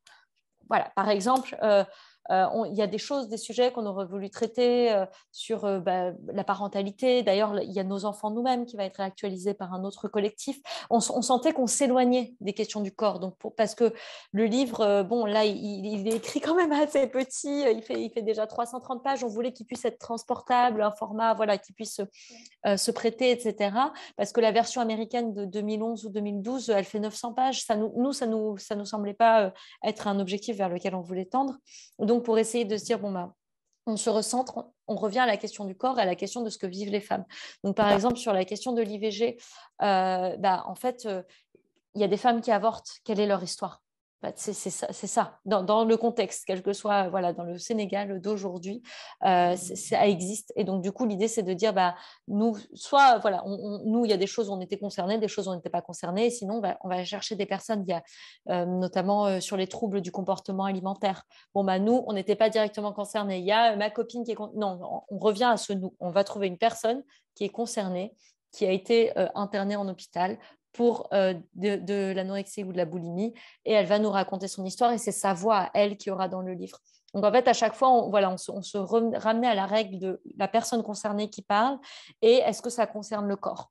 Et du coup, c'est ça aussi qui nous a permis de guider. Et après, il y a des choses sur lesquelles, par exemple, sur la psychanalyse, la psychiatrie, on a des positions très différentes dans le groupe. Bon, on l'a mis, on a dit, voilà, on n'est pas là pour dire, pour prêcher la bonne parole ou pour dire, il y a que ça. Il y a des personnes qui trouvent que les psys, ça aide beaucoup. Il y en a d'autres qui disent, non, ça, voilà. On a différentes, c'est sexiste, etc. Donc, on a différentes positions sur certains sujets. On s'est retrouvés, bien sûr, voilà, sur l'approche intersectionnelle, sur la question d'inclusion, de diversité des expériences. C'était important pour nous. Et après, il y a des sujets, c'est normal, où on n'était pas forcément d'accord. Et donc, on l'a résolu en mettant les différents témoignages qui montraient différents vécus, au final. Et peut-être juste, parce que dans la dernière partie de votre exposé, ce que vous disiez à répondre à une partie de mes questions, par exemple, sur des thématiques aussi spécifiques que la santé mentale, par exemple. Comment est-ce que finalement vous avez pu avoir des récits de vie du verbatim? Comment est-ce que vous avez pu procéder pour avoir justement ces témoignages-là? On a cherché. On a cherché nos réseaux, on s'est dit, même sur la partie du travail, c'était vraiment très important qu'il y ait des corps de métiers différents, qu'il y ait des femmes dans des métiers plutôt masculins. On a cherché, et c'est en ça que tout à l'heure, je parlais de la méthodologie de la recherche et de l'échantillonnage, où du coup, on ne va pas aller... moi, par exemple, là, je fais une enquête sur le vécu du postpartum. Les personnes ont répondu. Moi, j'ai fait le questionnaire en fonction de ce que nous dit la littérature. Les symptômes les plus courants, c'est ça, ça et ça. Mais après, je ne vais pas aller chercher une personne qui a une expérience très, très différente et qui n'est pas venue à moi. En fait, j'essaye d'avoir une représentativité aussi dans mon échantillonnage. Alors que là, c'est au contraire. Là, le livre, c'est de montrer toute la diversité des expériences. Donc, même si ça arrive à très, très peu de personnes, la personne qui est en face, c'est en train d'arriver et qui lit ça, se dit, je ne suis pas la seule, en fait. Je ne suis pas la seule de la France ou du Sénégal à qui c'est arrivé. Donc, l'objectif est vraiment pas le même que dans une recherche scientifique. D'accord. Merci pour le moment. Merci, Babou, de t'auto-contraindre pour peut-être laisser la parole à d'autres personnes. Notamment, nous avons une question de Charline qui ne peut pas prendre oralement, qui ne peut pas prendre son micro, mais qui nous pose la question suivante, qui vous pose la question suivante. Y a-t-il dans votre livre une partie sur la transmission de compétences médicales plus subversive, entre guillemets? Je pense notamment à une réappropriation des savoirs médicaux par les femmes, comme la pratique de l'avortement, d'accouchement, de contraception. Exemple, enlever son stérilet soi-même. Cela rentre dans la stratégie hors cercle de pouvoir, en dehors de la sphère médicale actuelle. Donc, qu'en pensez-vous? Qu'en pensez-vous, Mounia? Merci pour cette question. Oui, tout à l'heure, j'évoquais différentes formes de savoir et effectivement, les savoirs empiriques, les savoirs transmis, et les expériences que font les femmes, c'était important de le mettre dans ce livre. Donc oui, il y a un témoignage enlevé son DIU qui est là. Et on s'est posé cette question-là parce que l'idée du livre, c'est aussi de valoriser, de dire on sait les choses. On ne nous les a peut-être pas transmises. Il y a une personne qui a écrit, il y a Johanna Soraya qui a écrit toute une partie sur le trauma transgénérationnel. Donc cette question qu'elle explore comme militante sur la question de ce qui est transmis, ce qui est dit, ce qui n'est pas dit et ce qui se transmet quand même. Donc, on voulait aussi valoriser nos savoirs. C'est un manuel où il y a des éléments de santé biomédicaux factuels et il y a aussi plein d'autres choses, notamment dans la partie santé et médecine. On a eu des grosses discussions. Est-ce qu'on met des recettes? Comment est-ce qu'on valorise les savoirs? Sur la question de l'accouchement, en fait, vraiment, au départ, on s'est dit, le système médical, l'accouchement est hyper médicalisé en France. Il y a 98,5% des femmes qui accouchent à l'hôpital. On trouve que il y a ça et ça et ça qui ne vont pas. Mais en même temps, il y a 98,5% des femmes qui accouchent à l'hôpital et qui vont accoucher à l'hôpital. Donc, on va leur expliquer, on va leur donner toutes les informations pour qu'elles sachent quand elles arrivent à l'hôpital ce qui va se passer. Mais on va aussi avoir une expérience d'accouchement à domicile, des questionnements sur ne pas aller aux échographies parce qu'en fait, on n'a pas envie. Donc, on veut à la fois informer pour donner des armes face à ce qui est notre réalité, mais aussi, et ça rejoint aussi la question de Maïmouna tout à l'heure, donner des armes pour dire bon, les choses peuvent changer, il y a des femmes qui font différemment, il y a d'autres chemins qui existent. Mais si on avait fait juste accoucher à domicile, se libérer du système médical, en fait, on serait passé à côté de la majorité des femmes et on aurait perdu en fait l'utilité du livre et aussi les femmes elles se seraient trouvées toujours aussi démunies face à des interventions dont elles ne connaissent pas le nom lorsqu'elles arrivent à l'hôpital. Donc, merci pour la question. Super, merci beaucoup. Nous avons une autre personne qui ne peut pas utiliser le micro, mais qui a une autre question à poser. Donc, je vais faire la porte-voix.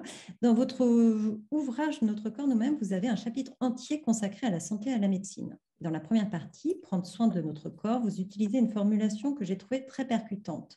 Je me permets de vous la poser en tant que question. Est-ce qu'être une femme et être en bonne santé est un oxymore aujourd'hui? Oui, il y a cette phrase, oui, on dit ça dans le chapitre 4. Oui, je sais plus aussi, mais attendez, oui.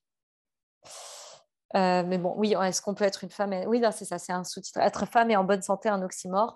Oui, parce qu'en fait, on se rend compte que les femmes consomment plus de psychotropes que les hommes, ont plus de problèmes de santé mentale, vont plus souvent en fait chez les médecins, puisque santé reproductive, dès les premières règles, en général, leur santé médicalisée, effectuent tout le travail du care.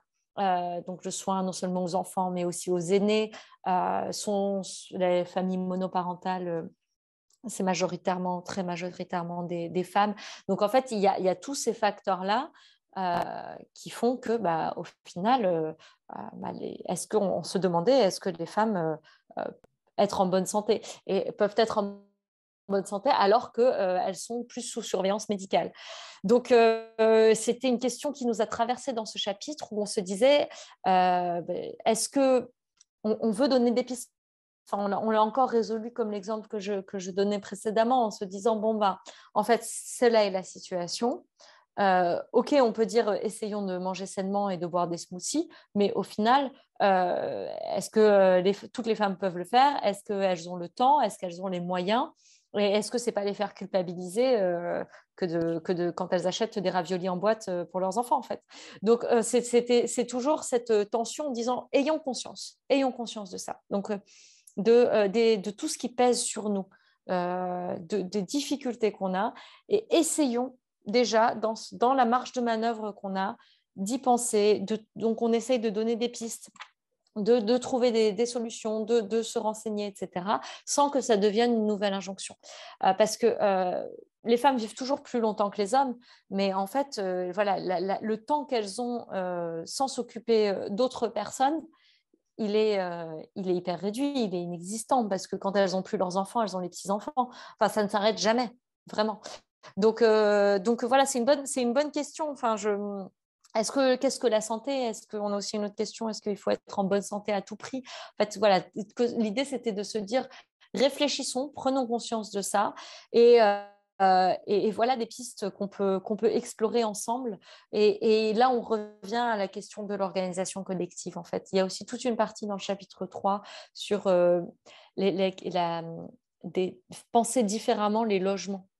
Dans les grandes villes, on est dans des petits appartements, en fait, les uns au-dessus des autres. Et moi, en face de chez moi, l'année dernière, il y avait 2 femmes en arrêt de maternité avec des petits bébés. Elles habitent l'une au-dessus de l'autre. Elles étaient toutes seules toute la journée. Je me suis dit, je vais leur dire, bonjour, j'ai vu chez vous, vous pourriez vous parler. En fait, c'est ça la réalité. C'est des femmes seules avec leur bébé ou des personnes seules. Alors, donc, du coup, il y a toute une partie une recherche qui a été faite par une des co-autrices, Nina Faure, sur l'architecture aussi, une architecture féministe et réinventer des espaces partagés. Là, on le voit avec des groupes de mères qui s'entraident. On l'a vu pendant le Covid, pendant les confinements. Elles prenaient les enfants les unes chez les autres. Elles s'organisaient pour que les autres puissent travailler. Donc, voilà, pour la santé, c'est aussi lié à tout ça. Donc, c'est trop que de le faire peser sur nos épaules individuelles, mais ne pas le dire et ne pas réfléchir à comment est-ce que notre santé est impactée, ce serait aussi malhonnête de notre part. J'ai toujours pas répondu à la question, mais moi, je suis là pour poser des questions. Parfois, je trouve, mais souvent, voilà, je cherche. On apprécie la pirouette, mais cela est intéressant de vous entendre réitérer le fait que la démarche de ce livre est vraiment une démarche non prescriptive, j'ai envie de dire, et que vous avez été particulièrement et collectivement attentive à ne pas ajouter des injonctions aux femmes qui liraient le livre. Ça, je crois que c'est quelque chose d'important qui est souvent revenu dans votre prise de parole, et c'est quelque chose qu'il faut qu'on garde en tête. Merci beaucoup. Est-ce que d'autres personnes aimeraient prendre la parole? On a dépassé un peu le temps, mais je pense qu'on peut peut-être se laisser encore quelques minutes, si vous en êtes d'accord, Mounia? Oui, oui, bien sûr. Est-ce que d'autres personnes souhaitent intervenir? Je sais que ma collègue et binôme Maïmouna a des questions. Sens-toi libre, Maïmouna, si d'autres personnes ne prennent pas la parole, de les poser. D'accord.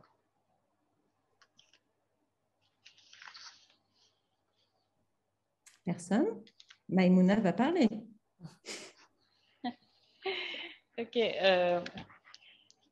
Peut-être que la question que je me pose maintenant, c'est de savoir comment, à travers l'expérience de ce livre, on peut considérer qu'il cristallise peut-être des valeurs féministes qu'il est intéressant peut-être d'opérationnaliser ou de systématiser, ou en tout cas peut-être quelques temps après, avec le recul et avec peut-être toutes les réactions qu'il y a eu de part et d'autre. Est-ce que ça mériterait une réflexion sur comment penser la méthodologie de la recherche féministe dans le domaine de la santé, si l'on sait qu'elle est de toute manière méthodologie de la recherche en sciences sociales et que l'approche féministe vient s'ajouter, elle n'est pas en elle-même une méthodologie séparée. Dans quelle mesure on peut réfléchir à une méthodologie de la recherche féministe focus sur les questions de santé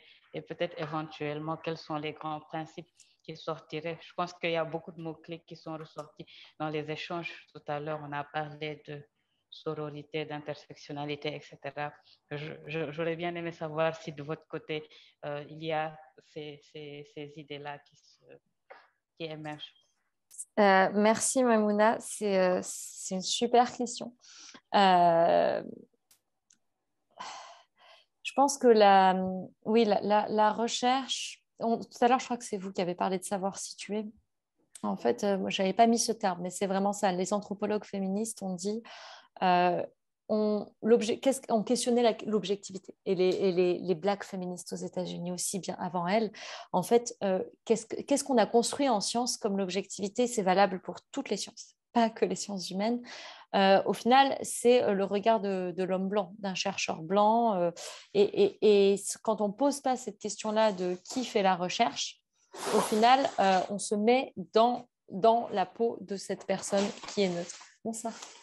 Donc, du coup, la recherche féministe, c'est commencer par se situer soi-même, situer la position de la chercheuse ou du chercheur en se disant, bon ben moi, qui je suis et comment est-ce que je suis liée en fait au final aux objets et aux sujets de mes recherches. Si je suis sur le terrain au Mexique, je suis une femme. je suis une femme seule, je suis une femme racisée. Qu'est-ce que ça veut dire? Est-ce que les mêmes personnes vont venir me parler quand je viens parler d'accouchement, par exemple? Bon, le fait d'être une femme, c'est un atout. Si je suis un homme et que je viens poser des questions sur l'accouchement et sur les règles, j'aurai pas de réponse ou pas les mêmes. Et donc, du coup, ça montre bien que la position du chercheur et de la chercheuse, elle influence les réponses qu'on va avoir et elle influence la science. Et ça, c'est vraiment la première base de l'anthropologie féministe. Et on a encore du mal en France à dire que c'est une méthodologie à part entière et que c'est important et qu'on ne peut pas l'occulter, en fait. Si on veut avoir un peu d'objectivité, il faut se situer. Si on ne se pose pas ces questions-là, du coup, on va louper des influences de pouvoir, de situation, des choses qui peuvent influencer notre recherche. Et vraiment, je disais, c'est valable pour toutes les sciences parce que même en sciences physiques, notre expérience en tant que personne et qui se situe différemment sur le plan du genre, etc., on va l'amener dans le laboratoire de recherche. Donc ça, c'est le premier pilier de la recherche féministe. Ensuite, la recherche féministe s'intéresse au rapport de pouvoir. Et donc, le premier, c'est celui du chercheur ou de la chercheuse. Mais ensuite, c'est de regarder comment est-ce que les systèmes fonctionnent entre eux et quels sont les rapports de pouvoir qui sont à l'œuvre. Et donc, en travaillant sur les questions de santé, l'idée, c'est pas de dire que il y a des choses mieux ou moins bien. Enfin, on n'est pas là pour faire des jugements prescriptifs, mais de dire quelle est l'expérience des personnes et donc mettre la voix des personnes au centre et à partir de leur expérience, du coup, de dénouer ces relations de pouvoir et qu'est-ce que ça leur fait. Donc ça, c'est la deuxième chose, c'est vraiment l'attention au rapport de pouvoir. Quand on s'intéresse au rapport de pouvoir, c'est évident en fait qu'un des rapports de pouvoir structurants de la société, c'est le rapport de genre. C'est partout.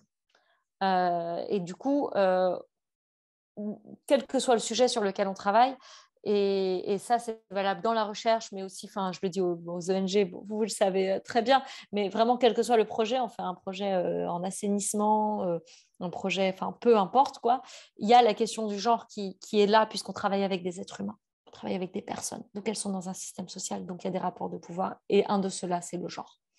Donc voilà, pour moi, la question, et donc en découle de ça aussi la troisième chose, c'est les thématiques que j'évoquais aussi un peu tout à l'heure. Quelles thématiques on va explorer et pourquoi est-ce que l'endométriose qu'on connaît depuis l'Antiquité, c'est à peine maintenant qu'on commence à réfléchir à des traitements? Pourquoi est-ce qu'en contraception, ok, il y a eu la pilule, mais depuis les années 70, les femmes disent il y a des effets secondaires, disent ok, on veut pouvoir contrôler le nombre d'enfants, mais on veut aussi des choses qui nous respectent, nous, notre corps et l'environnement. Il n'y a rien, en fait. Donc ça, c'est aussi des enjeux féministes. C'est se questionner sur des sujets qui touchent les corps des femmes et des minorités de genre en se disant les mettre au premier plan. Et donc, c'est des sujets parfois où il y a moins de financement, où c'est plus difficile à porter, mais on va continuer à lutter et à en parler. Et le fait de parler de recherche là aujourd'hui avec des personnes qui sont en dehors du champ de la recherche, c'est aussi important. C'est aussi important, ça nous permet de montrer qu'il y a vraiment un intérêt pour ces sujets-là et ça nous aide ensuite à construire nos projets. Merci beaucoup, Maïmouna, de cette question et merci beaucoup, Monia, pour votre réponse. Je vois ça comme du petit-déj. C'est tellement utile, ces éléments pour comprendre et déconstruire le mythe de la neutralité dans les sciences et notamment dans la recherche, y compris dans les sciences sociales, mythe qui nous fait encore beaucoup de mal, y compris pour nous, acteurs et actrices qui sommes plus dans l'action. C'est vraiment très, très utile d'entendre ça. Est-ce que d'autres questions souhaitent être posées à Mounia? Je ne sais pas, Mounia, si vous avez travaillé sur le chapitre consacré aux violences, mais je vois dans les différentes personnes qui qui sont avec nous. Je pense notamment à Sylvia Apata en Côte d'Ivoire et à d'autres, des personnes qui travaillent particulièrement sur ces enjeux liés aux violences. Est-ce que vous pourriez nous dire peut-être un mot de comment ce sujet a été traité? Il me semble qu'il n'occupait pas la même place dans la version de 1977. Qu'est-ce que vous pouvez nous dire sur le fait de l'avoir sélectionné dans le contexte du post-MeToo, dans le sillage de MeToo? Qu'est-ce que ça voulait dire traiter des violences? Qu'est-ce qui est apparu? Quels sont les enjeux peut-être qui vous ont paru les plus significatifs dans les entretiens que vous avez eus et dans les groupes de parole? Alors, je n'ai pas travaillé directement sur ce chapitre-là. C'est Mathilde Bléza, je la cite parce qu'elle vient de sortir un livre qui s'appelle « Pour l'autodéfense féministe », où elle a interrogé des personnes qui ont fait des groupes d'autodéfense, des ateliers d'autodéfense et des formatrices. Donc, c'est vraiment c'est sa spécialité, mais en tout cas, on s'est posé collectivement la question de se dire comment est-ce qu'on parle de la question des violences. Ça y est dans le chapitre, du coup, j'ai revérifié là, c'est quelques pages, hein, c'est vraiment pas beaucoup dans la version de 77. Et c'est focalisé sur le viol. Pour nous, c'était important de parler du continuum des violences, en fait, et de vraiment dans les différents espaces dans lesquels on peut vivre des violences, et de lier, comme elles l'ont fait dans 77, de le lier à la question de l'autodéfense. Surtout, dans un dernier chapitre, de se dire, on donne aussi des pistes. Donc, les groupes de parole sur les violences ont été organisés sur le même mode que les autres ateliers. Et ça a été comme souvent aussi des expériences, le fait de dire je parle à la première personne. Les personnes qui sont venues un peu comme ça et qui pensaient parler d'un harcèlement de rue, de quelque chose, en fait, se sont retrouvées à se rendre compte qu'elles ont vécu des violences. Donc, c'est là aussi que la question des mécanismes, du soutien, de qu'est-ce qu'on propose aussi après, entre en jeu. Où donc, des personnes venaient pour témoigner, elles pensaient de quelque chose qu'elles avaient identifié comme une violence, et en discutant et en s'identifiant aux autres participantes, se sont rendues compte que, en fait, elles aussi avaient vécu des violences plus graves, des violences dans l'enfance, etc. Donc, pour nous, c'était important d'avoir cet espace-là pour qu'elles parlent entre elles, et le fait d'être plusieurs aussi, de tout de suite se dire je ne suis pas isolée, il y a d'autres personnes, et de le lier à des pistes d'action, à des choses qu'on peut faire d'autodéfense verbale, d'autodéfense physique, et aussi, quelle que soit notre situation, notre handicap, de se dire qu'on peut se défendre face aux violences. Et dans les ateliers d'autodéfense, j'en ai refait un récemment. C'est vrai que la première chose dont on nous fait prendre conscience, c'est qu'on a le droit de se défendre.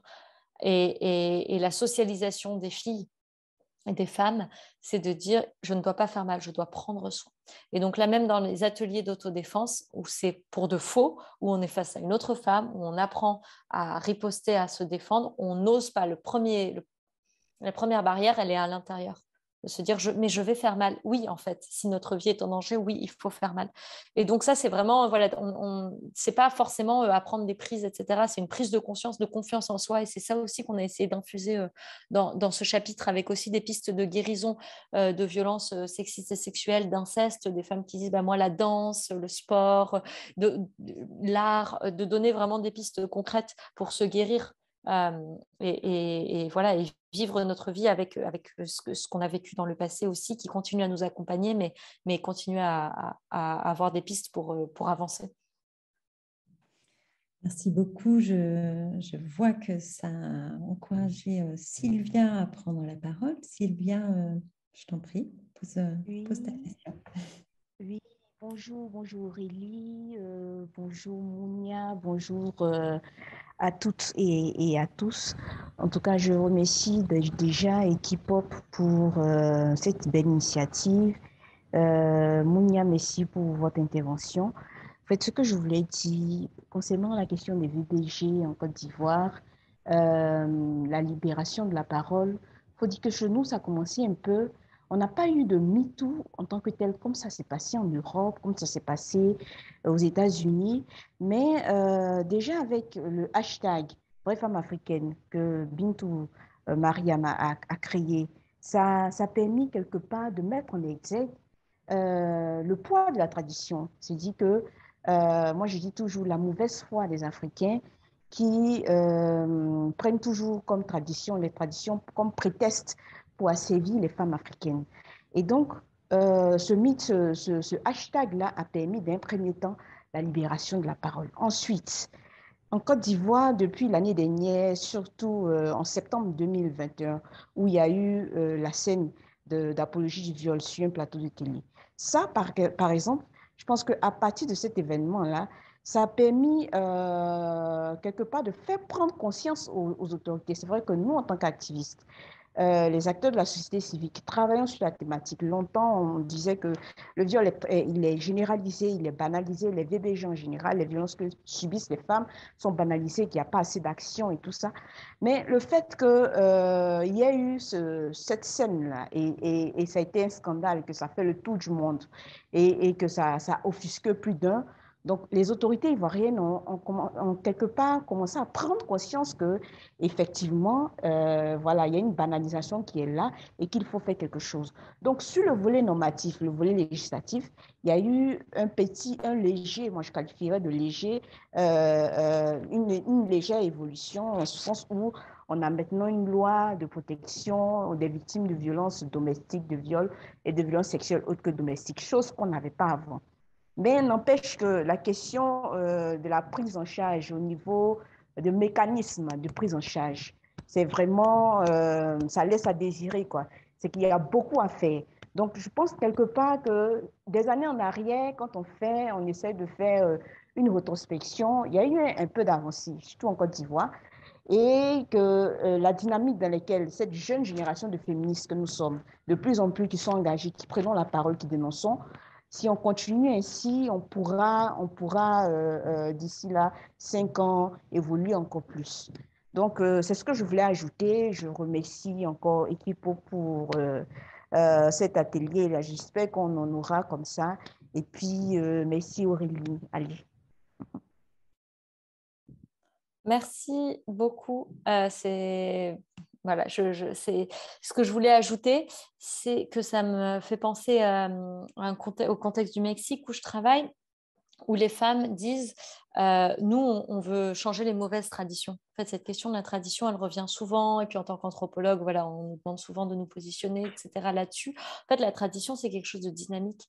Ça change. La tradition, elle change. Comme vous dites, on regarde en arrière. Il y a des choses qui ont changé, qui ont évolué. Donc, la question, c'est en fait, est-ce que on revient à la question du pouvoir? Qui perd du pouvoir quand les traditions changent? Et donc, les femmes zapatistes des groupes autonomes du Mexique, elles disent, en fait, nous, on veut changer les mauvaises traditions. On veut pouvoir décider avec qui on va se marier, on veut pouvoir faire des études, mais on veut aussi garder les traditions qui sont la terre communale, des choses de la collectivité. Donc, c'est vraiment important de continuer à dénaturaliser cette question, enfin à questionner la tradition, quoi. Donc, c'est ce que vous faites. Merci Sylvia, merci Mounia pour ce point sur le questionnement de ce qu'on pense comme souvent acquis, la tradition, qui est un argument d'autorité dans beaucoup de contextes. Donc, merci beaucoup. Je crois qu'on a deux questions. Laura qui lève la main.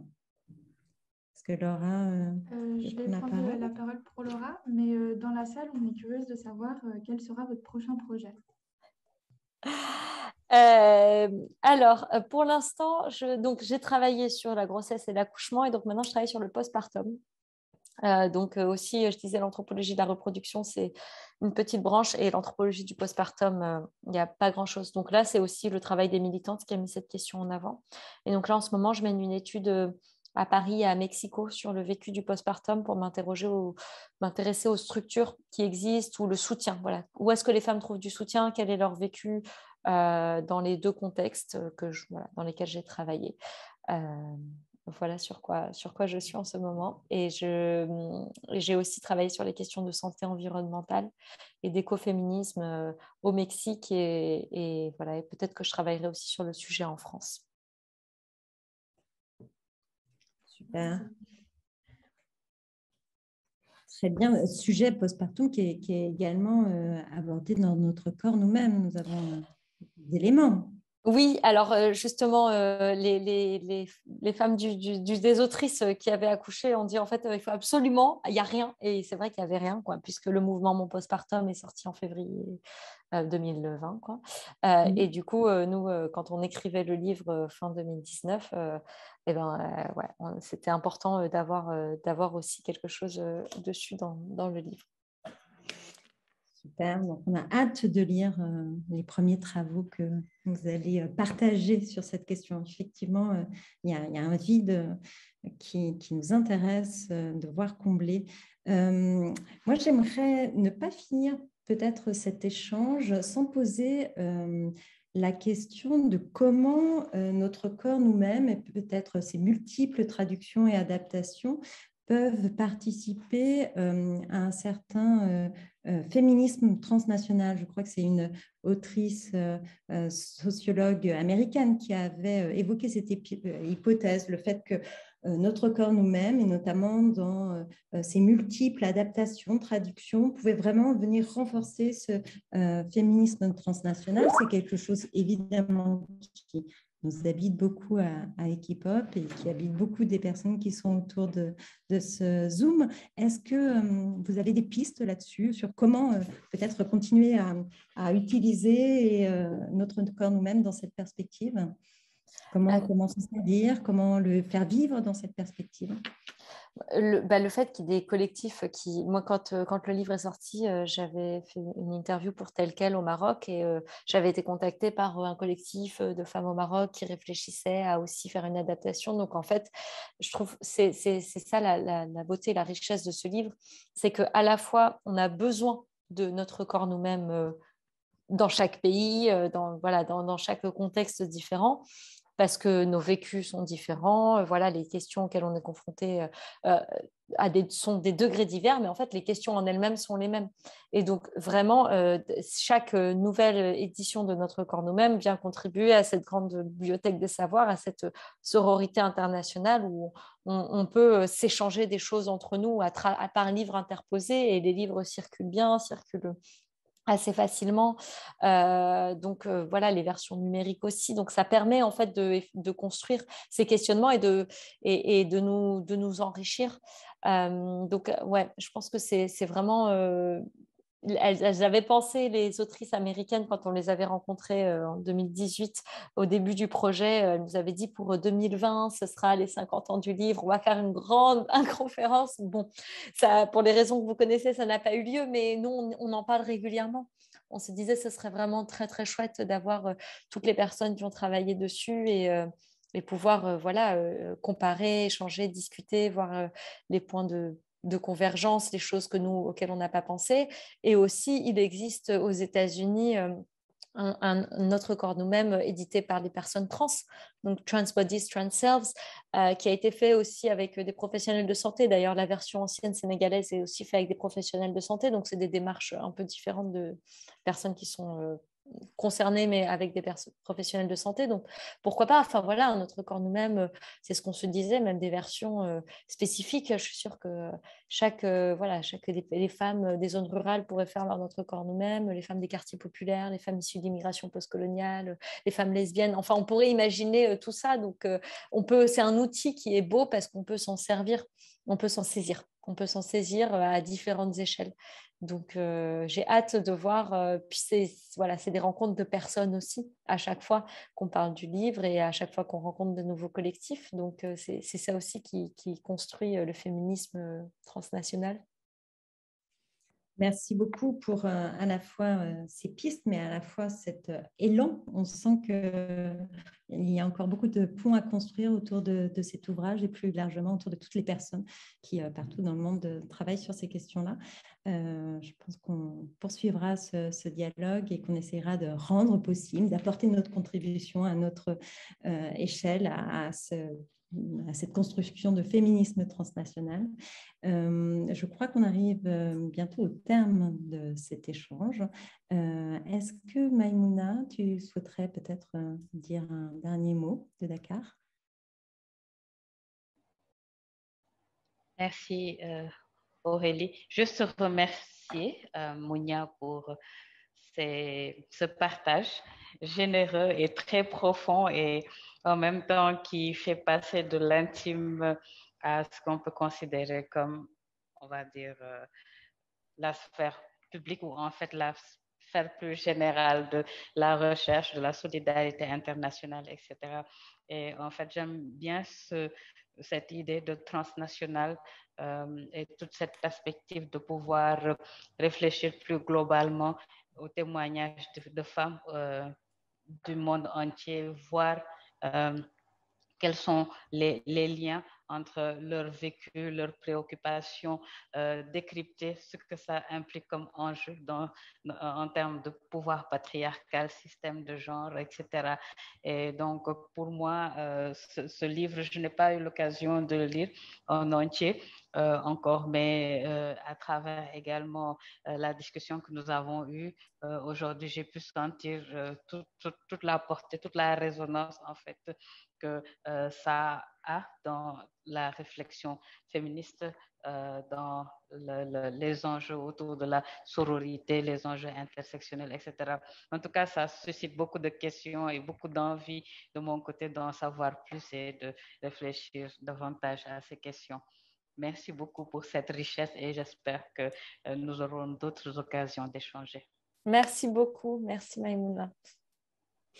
Donc, je crois que nous sommes à la première édition de notre discussion qui se poursuivra, je l'espère. Mounia, merci beaucoup encore une fois d'avoir répondu présente à cet échange. Il fut riche. Je souhaite aussi remercier toutes les personnes qui ont suivi nos discussions, qui participent régulièrement aux échanges de féminisme et santé. L'idée, c'est de réfléchir ensemble, de questionner aussi ensemble. Donc, merci à tout le monde. Et puis, je pense qu'on peut se quitter. Je vois Babou. Babou a une question et je pense que si elle lève la main, c'est qu'elle ne peut pas attendre avant de la poser. Donc, avant peut-être de donner la route à tout le monde, je laisse Babou se délivrer de sa question. En fait, c'était juste des applaudissements pour dire merci pour cette séance hyper riche. C'était juste des applaudissements. Merci. Ah, c'était des applaudissements. Donc, on va se joindre aux applaudissements que tu as fait, Babou. Et merci beaucoup encore, Mounia. Merci pour l'invitation, vraiment. On se dit à très bientôt. Au revoir. Merci beaucoup. À très bientôt, tout le monde. Merci tout le monde. Au revoir. Au revoir.